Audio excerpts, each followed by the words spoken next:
हम जान दे देंगे, भदोही को कब्जा नहीं होने देंगे, यहाँ गरीबों की लड़ाई लड़ते रहेंगे। विजय मिश्रा यहाँ राजा प्रजा की लड़ाई, आधे विधायक यहाँ माफियाओं के प्रजा की तरह काम कर रहे हैं। जो प्रजा है विजय मिश्रा प्रजा है, तो ज्ञानपुर भदोही की जनता कहाँ है, किसी माफिया का प्रजा नहीं है।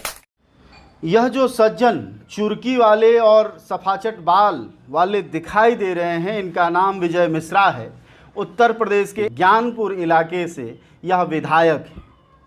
इनकी विधायकी का जलवा पूरे प्रदेश में माना जाता है और आप इलाके में चले जाइए तो लोग कहते हैं विजय भैया जैसा बाहुबली और रॉबिन हुड दूसरा कोई नहीं है।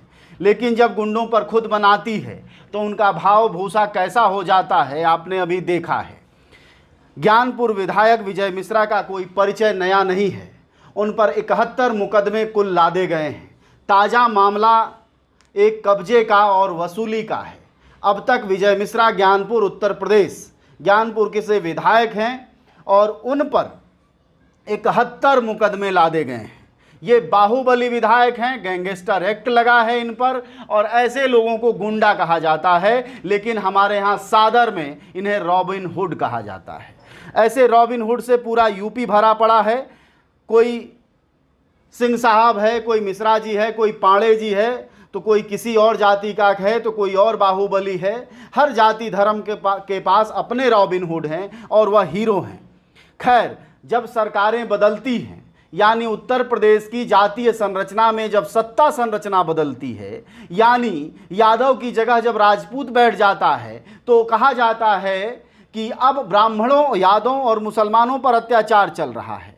उसकी जगह जब मायावती बैठ जाती हैं तो यह समीकरण किसी और जाति में जाकर फिट कर जाता है। इसी तरह जब अखिलेश यादव बैठ जाते हैं तो यह समीकरण किसी और जाति में जाकर बैठ जाता है। यह जातीय विश्लेषण मुझे बहुत बताने की ज़रूरत नहीं है, क्योंकि अब आप सब उत्तर प्रदेश के लोग घनघोर जातिवादी जानकारी के पहुँचे हुए लोग होते हैं। इस समय जो अत्याचार चल रहा है राजपूत सत्ताधारी के बैठने के बाद, यानी अजय कुमार बिष्ट जाति से राजपूत हैं और उत्तर प्रदेश की आबो हवा में यह माहौल है कि इस समय जो गुंडे हैं, मुसलमान गुंडे, ब्राह्मण गुंडे और यादव गुंडे, सबसे ज़्यादा यह उत्तर प्रदेश की सरकार लोकतंत्र की रक्षा इन्हीं में कर रही है। खैर, हो सकता है भारतीय लोकतंत्र के कानूनी होने की यही प्रक्रिया हो कि जब जो जिस जाति वाला आए अपनी दुश्मन जाति को या राइवल जाति को निपटाता रहे। हो सकता है इसी से लोकतंत्र मजबूत हो जाता हो।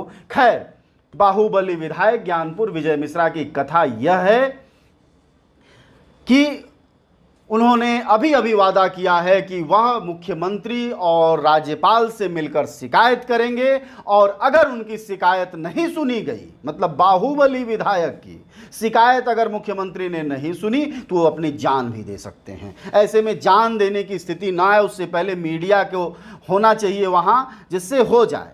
ताज़ा मामला विधायक मिश्रा द्वारा लाला नगर टोल प्लाजा पर अवैध वसूली के लिए गोपाल कृष्ण माहेश्वरी को धमकी देने पर पुलिस ने यह कार्रवाई की है। पूर्वांचल के बाहुबली विधायकों में शुमार विजय मिश्रा पर रंगदारी वसूली करने, जान से मारने की धमकी देने का ऑडियो क्लिप वायरल हुआ है। और बड़ी बात यह है कि फोरेंसिक जब उस ऑडियो क्लिप की जांच की गई तो वह ऑडियो क्लिप ये मिश्रा जी की ही पाई गई। ऐसे में ये बहुत बौखलाए हुए हैं। आप एक बार इन्हें सुनिए। किसी की ज़मीन जायदाद अभी तक हमने आज तक ज़िंदगी में एक धुर कब्ज़ा नहीं किया है। 3 बिस्सा लिखी थी जोटी रोड पर, वही हमने दान दे दिया है। यहाँ हमारे भतीजे की शादी सन 1978 में हुई थी और 82 में मुझको पेट्रोल 77-78 नहीं 77-78 छोड़े। और उसके बाद हमें यहाँ पेट्रोल पंप मिल गया। अब वहाँ GT रोड पर यहीं ट्रक बस चलने लगी। बहू और लड़के ने कहा यहीं रहते थे। शादी के बाद 2-4 दिन गए, वो यहीं रहते थे, आज भी रहते हैं। उनका मकान नंबर 107 क में है और मैंने 84-85 बना के 107 ख में हूँ। मैं पत्नी बेटा रामबरी सहित यहाँ हूँ। और मैं क्यों किसी थर नगर होंगे तो लेन देन कंपनी का होगा, न देना चाहते होंगे। हो सकता है उनके नाम 10-20 करोड़ का फिक्स डिपॉजिट हो सकता है 10-20 गाड़ियाँ फर्म की हो, वो न देना चाहते हों। पुलिस के बदले चूँकि इसमें तमाम राजनीतिक प्रतिद्वंदी जो 5 से 10-10 करोड़ रुपया दे रहे हैं, आपको बता दें, जहाँ तक पूर्व मंत्री हैं बसपा के वो हैं और एकाक सत्ता दल के भी विधायक हैं। जो भदोही को एकदम कब्जा करना चाहते हैं और हमारी हत्या की शिकायत बराबर कर रहे हैं। हमने प्रेस में भी कहा, अमर उजाला में कहा कि ये गरीबों की मदद करना क्या ब्राह्मण होना उत्तर प्रदेश का अपराध है। माननीय प्रधानमंत्री को भी मैंने लिख दिया है क्या ब्राह्मण होना अपराध है। माननीय गृह मंत्री को चिट्ठी दिया था, उसका संज्ञान भी उन्होंने लेकर रामलली कल स्पीच कोर्ट से जवाब दिया है कि आपकी पत्र का हमने संज्ञान ले लिया। उन्होंने भी खतरा बताया था। ये सारे लोग साजिश कर रहे हैं, खतरा कर रहे हैं। और जो यहाँ के चाहे कुछ ऐसे थानेदार हैं जो यहाँ नियुक्ति की गई है, जैसे गोपीगंज की, चाहे एसपी हो चाहे डीआईजी हो, डीआईजी का क्या काम है हम बता नहीं सकते।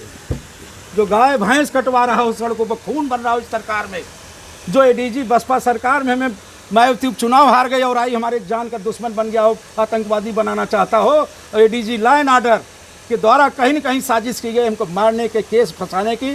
परसों नरसों ही हमने लिख दिया है आदरणीय प्रधानमंत्री को कि आप 6 तारीख के बाद 15 तारीख तक दर्जन भर मुकदमे लिखे जाएंगे, या तो मैं मारा जाऊंगा, नहीं तो मेरा बेटा जो पूर्वांचल के कुख्यात माफिया से मारने की हत्या की साजिश है, ये भी दरखास्त चाहें तो रजिस्ट्री स्पीच को। काफी दिनों से भदोही में आप राजनीति कर रहे हैं, प्रमुख से लेकर जिला पंचायत से लेकर विधानसभा से लेकर विधान परिषद तक चुनाव लड़े हैं। अगर उसमें जो नोटविक लगाते हो क्या स्थायी पता कहाँ देते थे? सीधे सीधे कौलापुर का है, नाम पता नहीं, एक जगह हिंदुस्तान में है कौलापुर का। यहाँ की कंपनी रजिस्टर्ड है कौलापुर से, बेटा रजिस्टर्ड है। विजय मिश्रा 88 से लेकर अब तक एक जगह का वोटर है, सब जगह इलाहाबाद भदोही दिल्ली था, मैंने काटने का आदेश दिया। कौलापुर का है, रामलली कौलापुर से लड़ी है 95 में, मैं 88 का कौलापुर, पोस्ट राधा स्वामी धाम, गोपीगंज, भदोही। ऐसा क्या हो गया कि आपके पास? अरे भाई अब इतने विरोधी बता दिया, जहाँ 1-1 हज़ार करोड़ के रंगनाथ जी हैं, राकेश दर्जी हैं, तमाम लोग हैं। मकान आपके भतीजे का कब्जा करना चाहते निकलते हैं। वो भी हमारे भतीजा जो आज बीमार है, मरणासन्न है, वो अभी बहू रहे, आप लोग जाके लीजिए, वो अस्पताल में है, शुगर के मरीज से कभी भी मर जाए। यही सभी उसकी शादी भी हुई है, आप लोगों ने देखा होगा नतनी की, आए थे कि नहीं? उसको भी घर से निकालने के लिए पुलिस ले आए हैं। हमारी बहू नतोहू हैं 3 ठो वहाँ, वो कहाँ जाएंगी ये बताइए आप। हमारे 107 का में हैं, वहीं वो रह रहे हैं, जब से शादी ब्याह है वहीं रह रहे हैं। आगे चीज़ न्यायालय में जाएगा, ये न्यायालय की चीज़ है, कोर्ट की चीज़ है, कौन कितना लेन देन का है एक तरफ कह देना, और तुरंत उन्होंने ऑनलाइन किया जो आप लोग बता रहे हैं, तुरंत FIR लगी बिना ऑनलाइन जांच के नहीं की, लिख दी गई रिपोर्ट, ये साजिश नहीं है तो और क्या है। आपने सुना विधायक जी कैसे बौखलाए हुए हैं। स्थिति यह है कि इनके जितना मासूम कोई और नहीं है। इस समय 71 मुकदमों के यह वारिस कब्जा, धमकी, जान से मारना, गैंगस्टर एक्ट, गुंडा एक्ट जैसे तमाम एक्ट फैक्ट लगे हुए हैं, लेकिन इन जैसा मासूम, भला और जनता का बेहतरी करने वाला दूसरा कोई नेता यूपी में नहीं मिलेगा। नाटक देखिए जरा, नाटक का एक बार रोल देखिए, जरा रिप्ले करिए। नेताजी भाषण देंगे, जनता बगल में बैठी हुई ताली बजाएगी। यह खेल सिर्फ सिनेमा में नहीं होता है, सिर्फ साउथ इंडियन फिल्मों में ये नहीं हो रहा है, हमारे यहाँ के नेता लोग भी ऐसा ही सीन कर रहे हैं। और बड़ी मज़ेदार बात यह है कि ये वही वाली जनता है जो 2 शाम पहले राम मंदिर के नाम पर मोदी जी के भाषण पर भी ताली बजा रही थी, और यहाँ मिश्रा जी के भी भाषण पर ताली बजा रही है। इसको कहते हैं गंगा जमुनी संस्कृति की चकाचक जनता। इसको कोई दुख नहीं है, कोई तकलीफ नहीं है। यहाँ बुला लिया गया है, मिश्रा जी ने बुला लिया है कि भाई हमारी जो गुंडागर्दी है वो कम वम हो गई है, मुझ पर मुकदमे लाद दिए गए हैं, मेरी हत्या हो सकती है, ऐसे में आइए जरा हमारी भाषण को सुनिए और ताली बजाइए।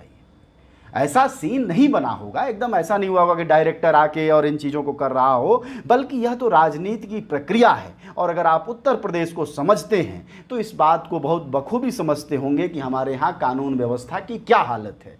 और आखिर में मैं बात आपसे ज़रूर ये कहना चाहूँगा कि हो सकता है हमारे भारतीय लोकतंत्र के विकास की जो प्रक्रिया है उसके कानूनी और नियमानुसार होने की यही गति हो कि जब जिस जाति का सत्ताधारी बैठेगा वह अपने जाति के गुंडों को छोड़कर या अपने जाति के सहयोगी गुंडों को छोड़कर बाकी जातियों के गुंडों, मवालियों, बदमाशों को निपटाएगा। हो सकता है यही लोकतंत्र हो हमारे देश का। वैसी बात ना हो जैसा कि हमारे किताबों में और स्कूलों में और ये जो बैठे हुए टीवी चैनलों में फटीचर लोग समझाते हैं, वो वाला नहीं है। असली लोकतंत्र हमारे देश में इसी तरह विकास कर रहा है कि जब जिस जाति का आएगा, इसलिए मिश्रा जी की बन आई है, उन्हें अब हो सकता है पुलिस उठा के जेल में डाल दे। उन्होंने रायता काफ़ी फैला दिया है कि हमारी जान का खतरा है, तो हो सकता है जान बच जाए। लेकिन यूपी में और पूरे देश में भी गुंडागर्दी की सल्तनत शायद लोकतंत्र इसी तरह खत्म करता है, कानून के अधिकारों के इस्तेमाल के बजाय जातिवादी मानसिकता और जातिवादी हुनर से ही इन चीज़ों को दुरुस्त करता है। खैर, इस दुरुस्तगी से आप खुश हो सकते हैं, नाखुश हो सकते हैं। अगर आप पंडित जी हैं तो आप कह सकते हैं कि योगी सरकार का सबसे बड़ा वार ब्राह्मणों पर चल रहा है। खैर, यह आप पर है, आप जनता जनार्दन हैं। अगर आप मंदिर के निर्माण में ताली न बजा पाए हों तो आप फिर से आज शाम को एक बार ओम भूर्भुवस्व का मंत्र जपते हुए घर में महामृत्युंजय का जाप लगाकर और उसके साथ साथ ब्राह्मणों पर हो रहे हमले का आप तिरस्कार करें और आप अपने परशुराम भगवान से भी श्राप मांगें कि भाई जो है, जो ब्राह्मणों पर हमला करे वह नेस्तनाबूद हो जाए, क्योंकि हमारे मिश्रा जी को मदद की बहुत आवश्यकता है। कई बार गुंडे भी घिर जाते हैं और इस समय उनकी यही हालत है।